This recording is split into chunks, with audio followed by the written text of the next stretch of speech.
Peter for once," said Toohey, holding a delicate cup, balanced nonchalantly. "Perfectly silly of me, isn't it? There's really nothing to make an occasion of, but then I'm silly and sentimental at times, like all of us. My compliments on your choice, Catherine. I owe you an apology. I never suspected you of such good taste. You and Peter make a wonderful couple. You'll do a great deal for him. You'll cook his cream of wheat, launder his handkerchiefs, and bear his children. Though, of course, the children will all have measles at one time or another, which is a nuisance." "But after all, you do approve of it?" Keating asked anxiously. "Approve of it? Of what, Peter?" "Of our marriage. Eventually." "What a superfluous question, Peter. Of course I approve of it. But how young you are. That's the way of young people. They make an issue where none exists. You asked that as if the whole thing were important enough to disapprove of." "Katie and I met 7 years ago," said Keating defensively. "And it was love at first sight, of course." "Yes," said Keating, and felt himself being ridiculous. "It must have been spring," said Toohey. "It usually is. There's always a dark movie theater and two people lost to the world, their hands clasped together, but hands do perspire when held too long, don't they? Still, it's beautiful to be in love. The Hier. Gisteravond liep ik hier voorbij en toen zag ik voor de eerste keer dat de hekken eraf waren. En het grote verschil, dat je dan ook ziet hoe prachtig dit gebouw is, dat vind ik echt wel heel erg bijzonder. De vorm van de ramen, die komt echt overal in terug. Die komt terug in plafonds en die komt terug in beschotting. Dus de architect heeft er echt goed over nagedacht en heeft het echt een prachtig gebouw gemaakt. En door de hekken en door waarschijnlijk ook dat het iets te klein was. En door de vele beveiliging zag je de schoonheid van dit gebouw niet meer. En dat zie je nu wel. En dat vind ik echt heel fijn.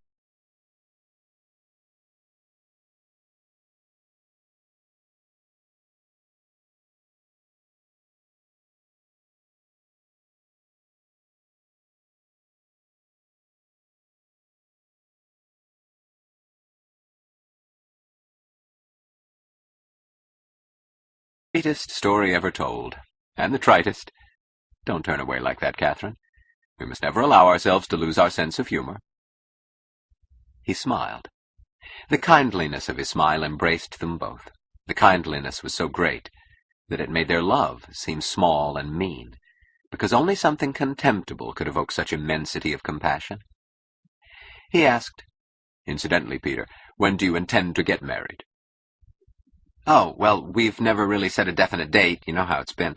All the things happening to me, and now Katie has this work of hers, And by the way," he added sharply, because that matter of Katie's work irritated him without reason, "when we're married, Katie will have to give that up. I don't approve of it."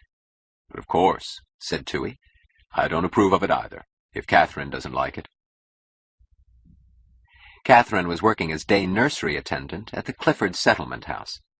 It had been her own idea. She had visited the settlement often with her uncle, who conducted classes in economics there, and she had become interested in the work. "But I do like it," she said with sudden excitement.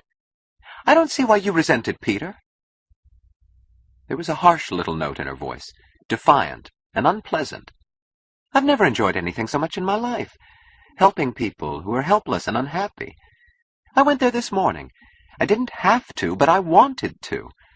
And then I rushed so on my way home I didn't have time to change my clothes. But that doesn't matter. Who cares what I look like?" This is Howard Rourke, possessed of a great talent, but unwilling to compromise his ideals at any price. Dominique Francon, the kind of woman who could enslave any man except one. Gail Wynand, molder of destinies. He could rule any man except one. There is no honest way to deal with people. We have no choice except to submit or to rule them. I chose to rule. Ellsworth Toohey, calculating, ruthless. He feared no man except one.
functioning key that opens the front door to the U.S. Embassy. Mevrouw Krikke, u bent een stukje Den Haag-rijker. Ja, Den Haag heeft een grote uitbreiding nu ondergaan. Want het grondgebied van de Amerikaanse ambassade is nu weer echt Haags grondgebied. En dat vinden we natuurlijk ontzettend leuk.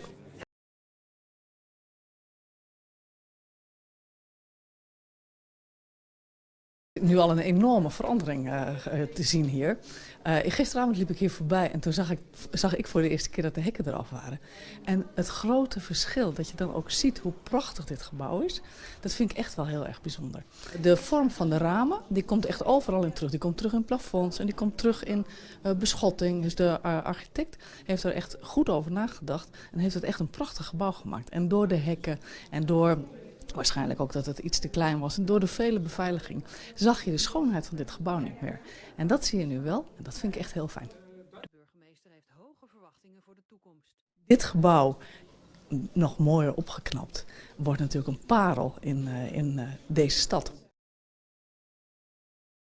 And the harsh note was gone. She was speaking eagerly and very fast. Uncle Ellsworth, imagine, little Billy Hansen had a sore throat. You remember Billy? And the nurse wasn't there. And I had to swab his throat with argyrol, the poor thing. And he had the most awful white mucus patches down in his throat. Her voice seemed to shine, as if she were speaking of great beauty. She looked at her uncle. For the first time Keating saw the affection he had expected. She went on speaking about her work, the children, the settlement. Toohey listened gravely. He said nothing. But the earnest attention in his eyes changed him. His mocking gaiety vanished, and he forgot his own advice. He was being serious, very serious indeed.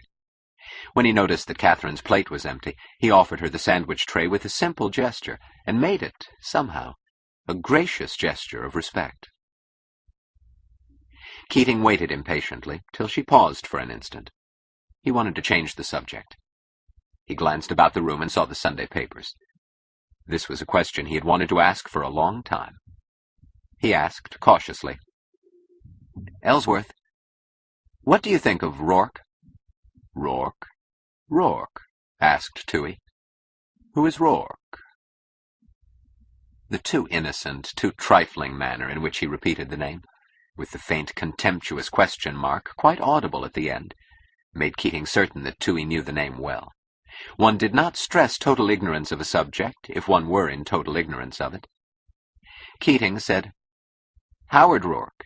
You know, the architect, the one who's doing the Enright House." "Oh? Oh, yes, someone's doing that Enright House at last, isn't he? There's a picture of it in the Chronicle today." "Is there? I did glance through the Chronicle. And what do you think of that building?" "If it were important, I should have remembered it." "Of course." Keating's syllables danced, as if his breath caught at each one in passing.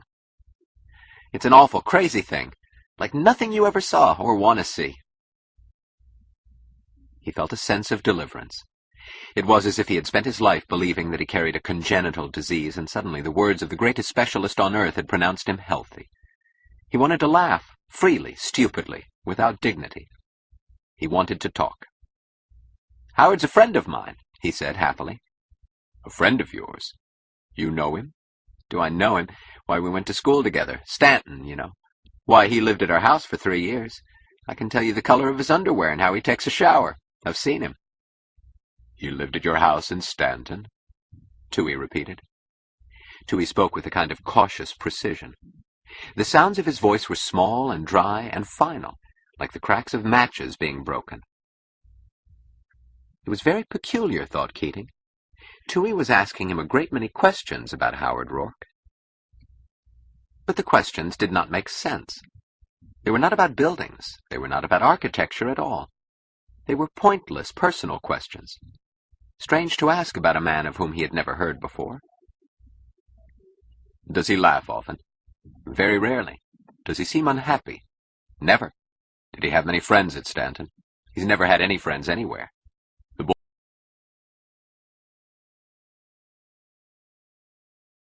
A much duller Torop building, which was also covered with gravel concrete, which was built almost simultaneously. But now that the area between the Amstel station and the Amstel has been completely built up and Leeuwenburg is surrounded by pale residential blocks, urban villas, and mediocre office towers like the Rembrandt Tower, Zanstra's River Monster is the best building in the Amstel Hoek. With its... Hello, I've been waiting for you. You're the guest of honor tonight, and I mean it in more than just the social sense. Whom do you want to meet first? Oh, there's Dominic Franklin looking at us. Come on.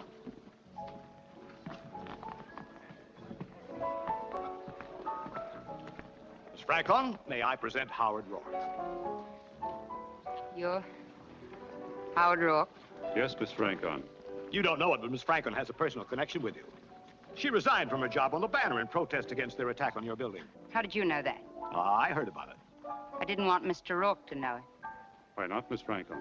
It was a perfectly futile gesture on my part. Dominic won't admit it, but she admires your buildings. She understands them. I expected her to understand them. Did you? But you didn't know me. I used to read your column, Miss Franklin. I admire your work more than anything I've ever seen. You may realize that this is not a tie, but a gulf between us. If you remember what you read in my column. I remember every line of it. I wish I had never seen your building. It's the things that we admire or want that enslave us, and I'm not easy to bring into submission. That depends upon the strength of your adversary, Miss Franklin. Well? Roger, why did you bring him here? Why did you deliver him to these people? Don't you see he doesn't have a chance against them?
Hatred among many Amsterdammers.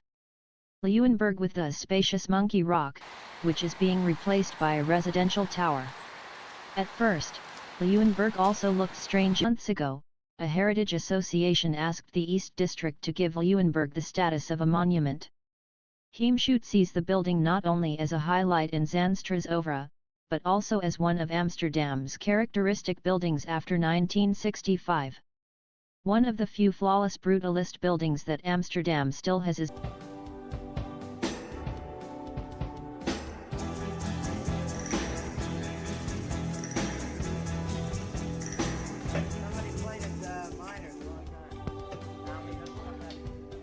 Take 25.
These are confirmed now, live pictures from Tel Aviv, explosions being heard there over that city, and clearly smoke billowing there.